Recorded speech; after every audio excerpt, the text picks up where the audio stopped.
জলপাইগুড়ি জেলার 7টি বিধানসভা আসনে নির্বিঘ্নে সম্পন্ন হয়েছে ভোট গ্রহণ পর্ব। ভোটের হার প্রায় 94%। এরপরে ভোটের নিরিখে নিজেদের জয় প্রায় নিশ্চিত ভেবে জলপাইগুড়ি জেলা কার্যালয়ে গেরুয়া আবির মেখে উল্লাসে মেতে ওঠে বিজেপি কর্মী সমর্থকেরা। বেশ কয়েকটি বুথে গভীর রাত পর্যন্ত ভোট গ্রহণ প্রক্রিয়া চলার পর নির্ধারিত নিয়ম মেনে অনুসরণ করে ভোট কর্মীরা রাতে কড়া নিরাপত্তার মধ্যে দিয়ে ইভিএম মেশিনগুলি স্ট্রং রুমে রেখে সিল করেও দেন।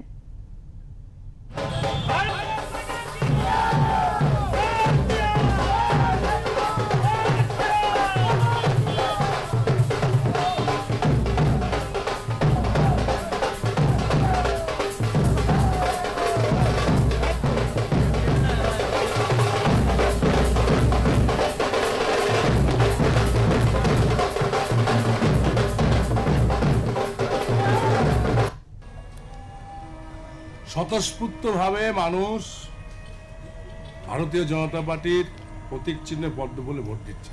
আমাদের প্রার্থী দীনেশ দাস সমর্থন 95% ভোট পোল হয়ে যায় এখন পর্যন্ত রাজগঞ্জ বিধানসভা।